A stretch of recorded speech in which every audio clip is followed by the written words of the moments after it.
दोस्तों, इस जमाने में लोगों के अंदर डर नाम की चीज ही नहीं है, लेकिन आज भी कुछ ऐसे लोग हैं जो दूसरों के सामने अपनी बात को कहने से डरते हैं। इसी डर को मिटाने का उपाय बुद्ध की इस छोटी सी कहानी के माध्यम से जानेंगे। बहुत समय पहले की बात है। शहर में एक हीरा व्यापारी रहता था। अपने और अपने परिवार के भरण पोषण के लिए वह आभूषणों का व्यापार करता था। उसके परिवार में पत्नी और 2 बेटे थे। व्यापारी के दोनों बेटों का स्वभाव बिल्कुल भिन्न था। जहां एक और बड़ा बेटा बहुत ही संकोची स्वभाव का था, उसे किसी से बात करने में भी संकोच होता था, वहीं उसका छोटा बेटा खुले स्वभाव वाला व्यक्ति था। वह किसी से भी अपनी बात कहने में कभी संकोच नहीं करता था। लोग अक्सर बड़े बेटे को बेवकूफ समझते थे।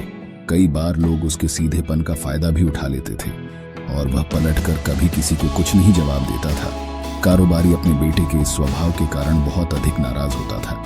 बातचीत न कर पाने और शर्मीले व्यक्तित्व के कारण कारोबारी ने कई बार अपने बेटे की पिटाई भी कर दी थी, लेकिन इस वजह से उसके पुत्र का स्वभाव सही के बजाय और भी बिगड़ गया। बचपन से ही बड़ा बेटा बहुत परेशान रहने लगा था। उसके अंदर आत्मविश्वास की कमी हो गई थी। परीक्षा में वह आते हुए प्रश्नों के उत्तर भी अपने डर के कारण नहीं लिख पाता था। इस कारण उसकी शिक्षा भी ठीक ढंग से नहीं हो पाई। बड़ा बेटा जब युवावस्था में आया, तब व्यापारी ने उसे अपने साथ व्यापार में हाथ बटाने को कहा। अपने पिता से डर के कारण वह व्यापार करने को तैयार हो गया, लेकिन वह कई बार ऐसी गलतियां कर देता था जिससे कारोबारी बहुत अधिक नाराज हो जाता था। एक दिन कारोबारी किसी दूसरे काम से शहर गया हुआ था। उस समय उसकी दुकान पर बड़ा पुत्र बैठा हुआ था। तभी कुछ लोग आए और उन्होंने बड़े बेटे से कहा कि हमें तुम्हारे पिता ने भेजा है। उनका यह संदेश है कि इस समय दुकान में जितने आभूषण रखे हुए हैं वह सब हमें दे दो। उन्होंने आभूषणों को शहर मंगवाया है। कारोबारी का पुत्र उनसे सवाल पूछने की हिम्मत कर ही रहा था कि वे दोनों आदमी दुकान के अंदर घुस गए और दुकान में जितने भी आभूषण रखे थे सब गाड़ी में रखा और लेकर चले गए। व्यापारी के बेटे ने उन्हें रोकने का प्रयास किया, लेकिन संकोच और शर्मीले स्वभाव के कारण वह उन्हें कुछ कह नहीं पाया। उसने मन ही मन विचार कि यदि मैं इन्हें आभूषण ले जाने से रोकूंगा तो पिताजी मुझ पर नाराज होंगे। कुछ समय बाद जब कारोबारी शहर से वापस आया तो खाली दुकान देखकर उसने अपने बेटे से प्रश्न किया कि आभूषण कहाँ गए? ये दुकान इतना खाली खाली क्यों है? तब बड़े बेटे ने धीमे स्वर में कहा कि कुछ लोग दुकान पर आए थे और उन्होंने मुझसे कहा कि आपने आभूषण शहर मंगवाया है, और दुकान में से आभूषणों को निकाल कर लेकर चले गए। व्यापारी ने अपना सिर पीट लिया। उसने अपने पुत्र को दुकान से धक्का देते हुए कहा कि तू मूर्ख का मूर्ख ही रह जाएगा। वे लोग तुझे पागल बनाकर सारा सामान ले गए। तुमने मेरा बहुत भारी नुकसान करवा दिया। यहाँ से दूर भाग जाओ और घर वापस मत आना। यदि तुम वापस आए तो मैं तुम्हें पीट पीट कर सीधा कर दूंगा। कारोबारी का बड़ा बेटा इस बात से बेहद दुखी हुआ। एक बार फिर उसके भोले स्वभाव के कारण उसके पिता उससे और अधिक नाराज हो गए। साथ ही व्यापार में भी इतना नुकसान हो गया। उस समय नगर के सभी लोग व्यापारी के पुत्र पर हंस रहे थे और उसका मजाक बना रहे थे। उसे बहुत अधिक शर्मिंदगी महसूस हो रही थी। यही वह समय था जब उसने सोच लिया कि अब उसके जीवन में कुछ भी सही नहीं हो सकता है। वह सदैव बेवकूफ का बेवकूफ ही रह जाएगा और इस समाज में रह रहे लोगों के साथ कदम से कदम मिलाकर कभी नहीं चल पाएगा। कारोबारी का बेटा नगर से बाहर आ गया और एक नदी के किनारे बैठकर खूब रोया। गहरे पानी को देखकर उसके मन में विचार आया कि अब उसके जीवित रहने का कोई फायदा नहीं है। उसने सोच लिया कि आज वह इस नदी में डूबकर अपने आप को समाप्त कर लेगा। इस असफल जीवन जीने से अच्छा है कि वह स्वयं को समाप्त कर ले। उसने जैसे ही नदी में छलांग लगाई, एक बौद्ध भिक्षु ने उसे बचा लिया और नदी से बाहर निकाल कर ले आए। कारोबारी का बेटा बौद्ध भिक्षु पर नाराज होने लगा और कहने लगा कि तुमने मुझे क्यों बचाया? मैं इस असफल जीवन को जीना नहीं चाहता। बौद्ध भिक्षु ने उसे समझाया कि जीवन एक ही बार मिला है और यदि तुम जीवित ही नहीं रहोगे तो असफलता को खत्म करके सफल कैसे बनोगे? तब व्यापारी के पुत्र ने कहा कि मेरे जीवन बहुत अधिक समस्याएं हैं। यह सभी समस्याएं मेरे संकोची और शर्मीले स्वभाव के कारण हुई हैं। मैंने अपने पिता का नुकसान करवा दिया। मैं एक अच्छा पुत्र नहीं हूं। अपने स्वभाव के कारण मैं शिक्षा ग्रहण भी नहीं कर सका। यह सारा संसार मुझे मूर्ख समझता है। क्या किसी मूर्ख को इस संसार में जीने का अधिकार है? तब बौद्ध भिक्षु ने कहा कि तुम्हारे इस प्रश्न का उत्तर तो मेरे गुरु ही देंगे। चलो, मैं तुम्हें मेरे गुरु से मिलवा हूं। व्यापारी के पुत्र ने कहा कि वह किसी से बात नहीं करना चाहता। आज वह अपना जीवन समाप्त कर लेगा। किंतु बौद्ध भिक्षु के बार बार समझाने के बाद वह उनके साथ जाने और उनके गुरु से मिलने के लिए तैयार हो गया। बौद्ध भिक्षु व्यापारी के पुत्र को आश्रम की ओर लेकर गए। वहां पर कारोबारी के बेटे ने देखा कि एक व्यक्ति पेड़ के नीचे ध्यान मग्न बैठे हुए हैं। तभी बौद्ध भिक्षु ने कहा कि यह हमारे गुरु महात्मा बुद्ध हैं। दोनों ने महात्मा बुद्ध को प्रणाम किया। वह लड़का वहीं पर बैठ गया और गौतम बुद्ध को देखकर रोने लगा। गौतम बुद्ध ने उससे उसके रोने का कारण पूछा। तब उसने कहा कि अब आप ही मेरी आखिरी उम्मीद है। यदि आप मेरी समस्या का समाधान नहीं करेंगे तो मेरा यह जीवन समाप्त हो जाएगा। गौतम बुद्ध ने कारोबारी के बेटे से उसकी परेशानी के बारे में पूछा। तब उसने बताया कि किस प्रकार वह बचपन से ही भोला और अंतर्मुखी आदत का है। इस कारण लोग उसी से बेवकूफ समझ लेते हैं और उसके पिता भी उससे प्रेम नहीं करते।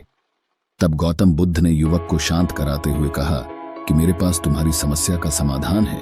तुम्हारा जीवन बहुत ही सामान्य हो सकता है। तब युवक ने कहा कि क्या सचमुच ऐसा हो सकता है? आप बहुत ही महान व्यक्तित्व प्रतीत होते हैं। आपके तो कई शिष्य हैं। हे महात्मा, मैं भी आपका शिष्य बनना चाहता हूं। क्या आप मुझे अपने शिष्य के रूप में स्वीकार करेंगे? महात्मा बुद्ध ने कहा कि हां, अवश्य। युवक ने कहा कि ठीक है गुरुदेव, अब मुझे वह उपाय बताइए जिससे कि मेरा जीवन बदल जाए। महात्मा बुद्ध बोले, लेकिन उससे पहले तुम्हें मेरे कुछ महत्वपूर्ण कार्य करने होंगे।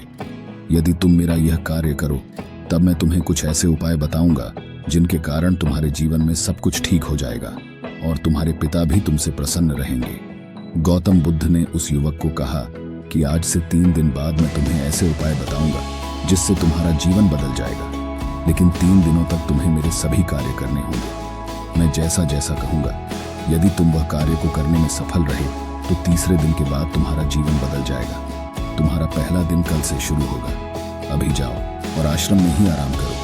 अगले दिन कारोबारी का पुत्र गौतम बुद्ध के पास पहुंचा और कहा कि हे गुरुदेव, मुझे पहले दिन का कार्य बताइए। तब महात्मा बुद्ध ने कहा कि आज तुम्हें 15 अजनबी व्यक्तियों से बातचीत करनी है और उनका हाल जानना है। इसका लेखा जोखा शाम तक लेकर आना। कारोबारी के पुत्र को बड़ा ही संकोच महसूस हुआ, किंतु उसने महात्मा बुद्ध को हाँ कह दिया।